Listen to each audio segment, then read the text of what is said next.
Hi!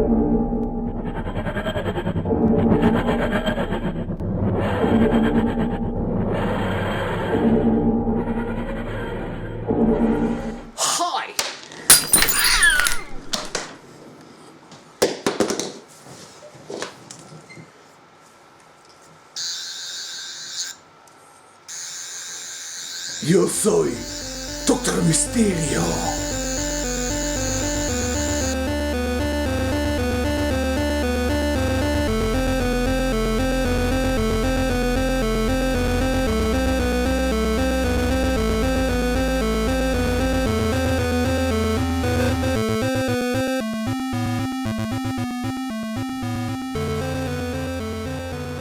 Hi! So, here's a bit of a weird one, right?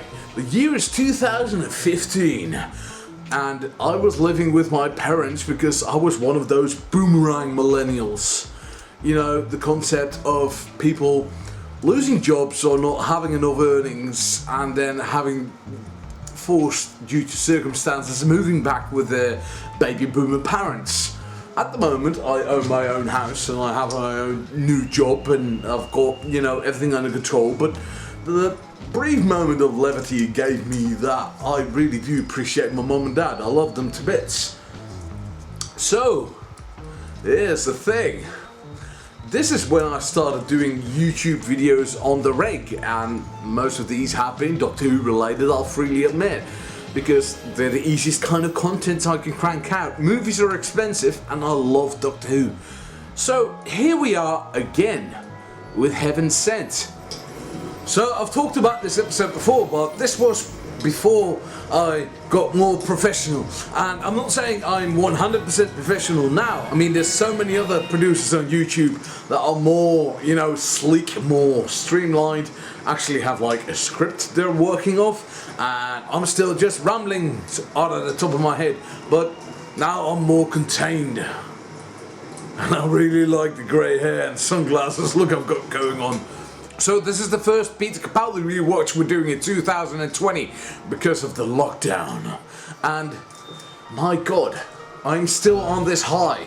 If you rewatch my original episode, please don't, you'll see that I was ecstatic, I was hyped up. And in this case, I've watched this episode 3 times.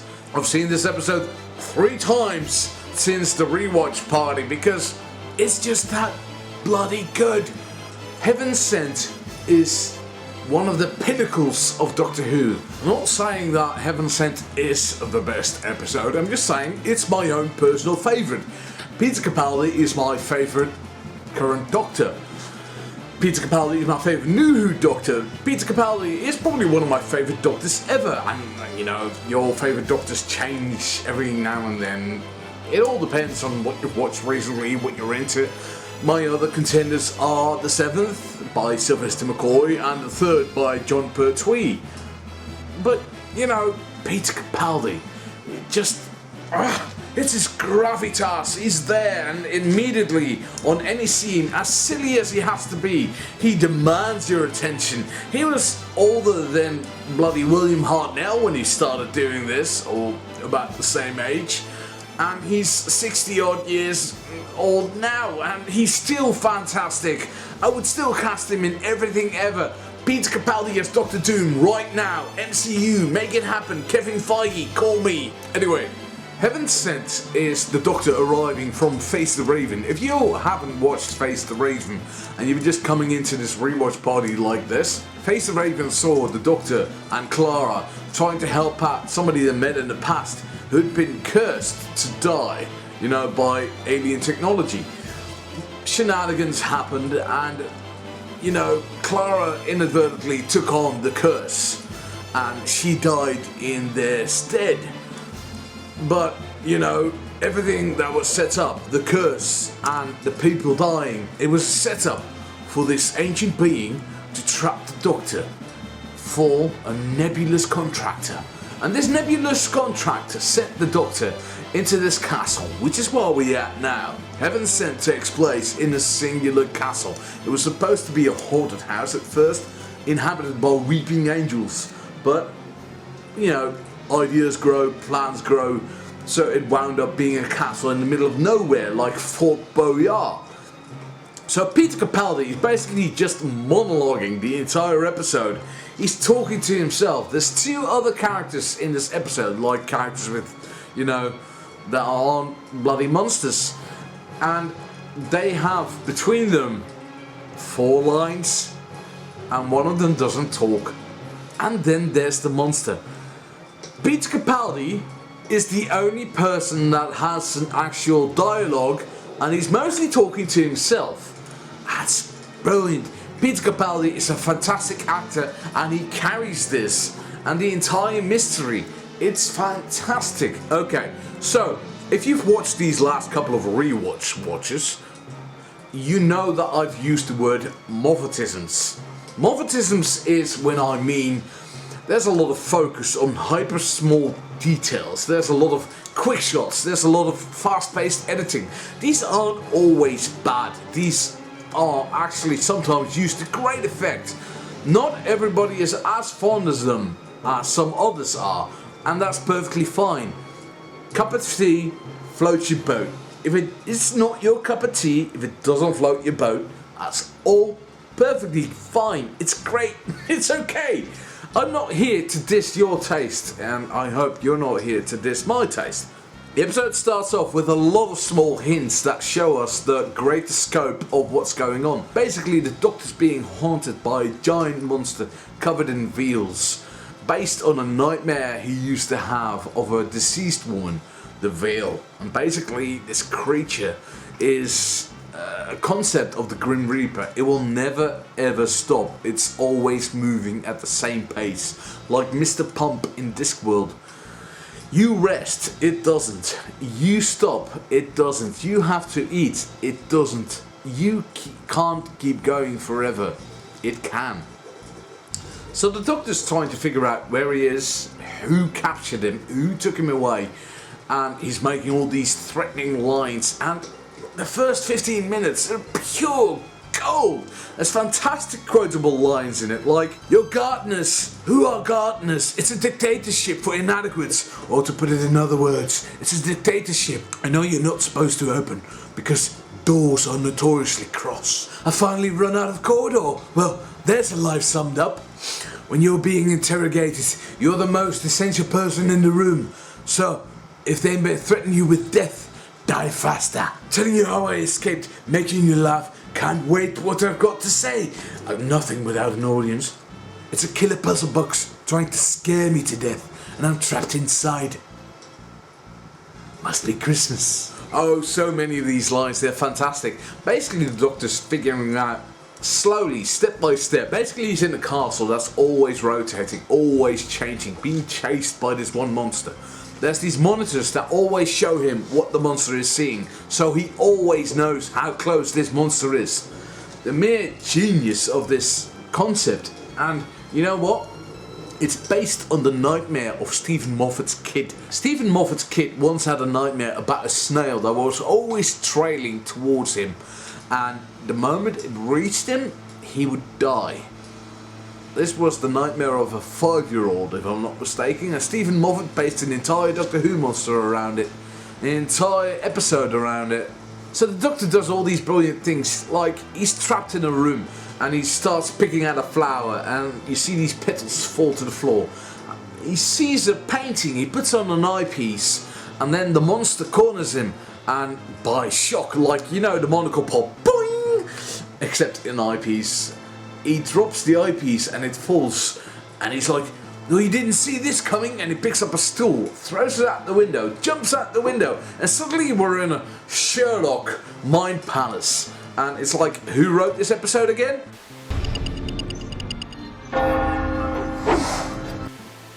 Look, I don't mind stealing, especially if you're stealing from yourself.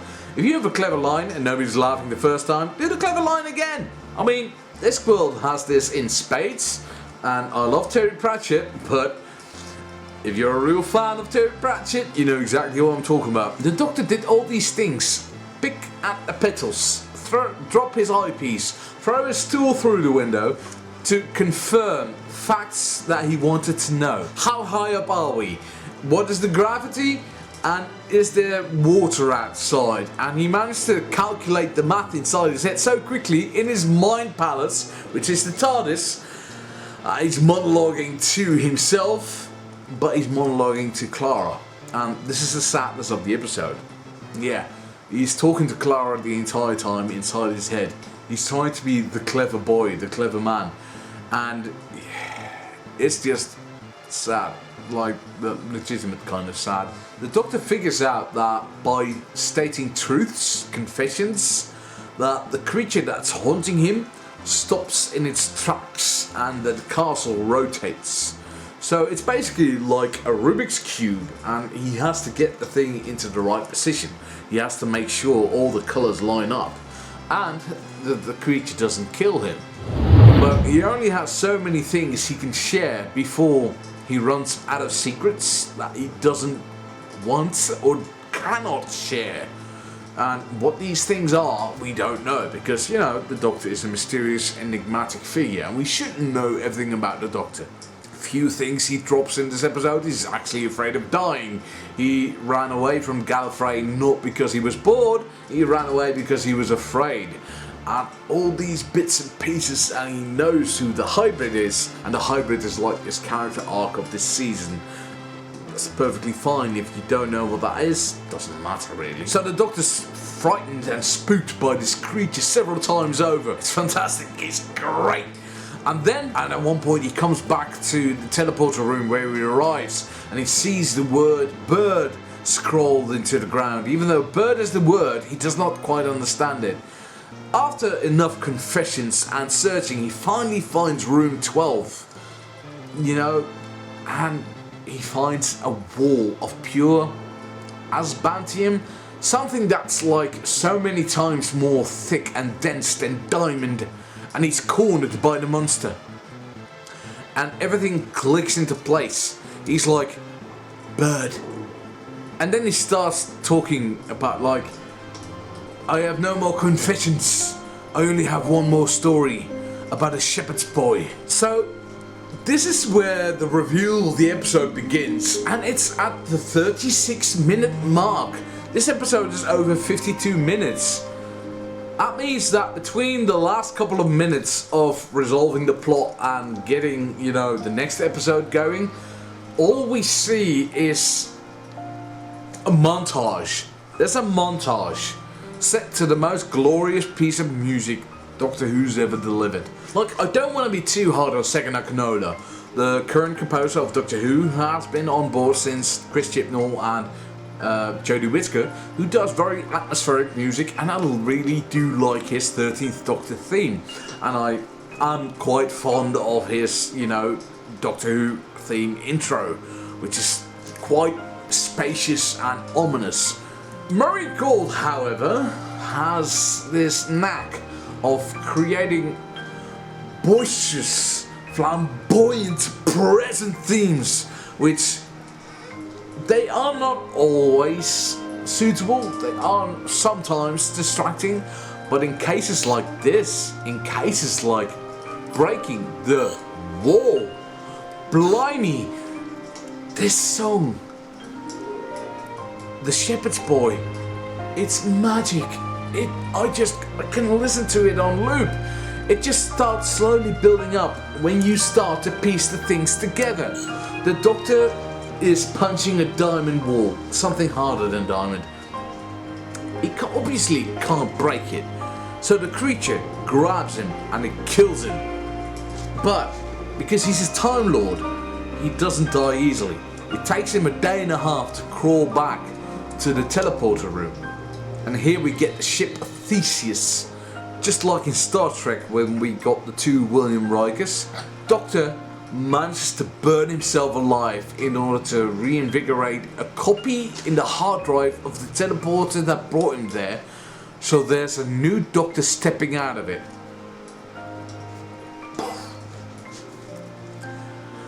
This means that the first time we see the Doctor in this episode is not the actual first time, and the hints were there. There's a hand pulling a lever, there's the word bird in the sand. The Doctor is finding all these clues. He finds a painting made of Clara, and they all were predecessors to him. And this was the first cycle we see, and it was over 7,000 years into the future, because he managed to see the constellations in the sky, and he said, I haven't time traveled, but I am 7,000 years into the future. And this is where the loop starts. We see clips, Moffatisms. Here we are again, Moffatisms. And it's like fast-paced shots, quick montage. 10,000 years into the future, and this feels so bad. Even though the music is glorious, 20,000 years into the future, 500 million years into the future, well over 1 billion years, over 2 billion years.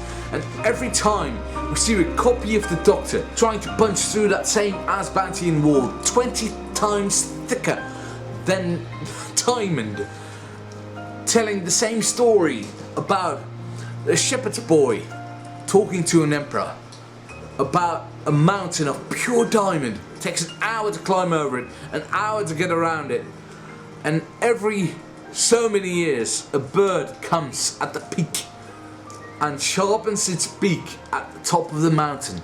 And when the mountain is whittled down, that's the first second in eternity. And the Doctor just keeps telling this story. And every time you see him die and he crawls back, and you see him discover everything again, and he discovers how long he's been at this, and he talks to Clara, and he jumps out the window, and every time he comes to realization at the wall how long he's been at this, his memory gets triggered, and he knows how long he has been doing this. He has been mentally in this thing for 2 billion of years, and he's never stopped. He's never stopped because Clara told him to get off his ass and win. The Doctor manages, not literally, but mentally, punch through a wall of something harder than diamond.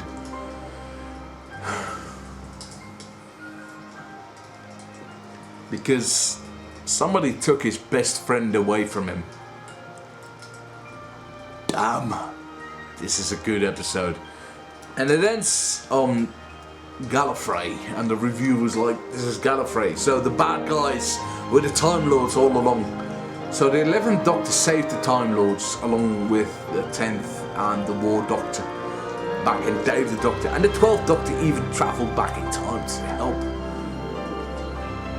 And the Time Lords kill his best friend. And mentally he's been stuck in this thing for 2 billion of years. Damn, this is a good episode. This is my favourite episode of all of Doctor Who. Is it easily recommended? No, it's probably not. A lot of people don't like Peter Capaldi. A lot of people don't like Steven Moffat. This episode is continuity heavy, not only because of what Doctor Who is, but also because of all of Series 8 and all of Series 9. And you'd have to know about the Time Lords being brought back in Dave the Doctor. This is a very continuity heavy episode, 50 minutes of just Peter Capaldi with 4 lines about Clara and a little boy that doesn't say a word. This is the best episode of Doctor Who ever, and I will fight anybody who disagrees with me. Please, fight me in the comments down below. I can't say anything else. So please let me know in the comments down below if you agree with me. Please don't let me know if you disagree with me, because this time around I don't care for your opinion. So there's gonna be another rewatch soon, and it's a double bill. See ya. Wait, I don't even have a cat.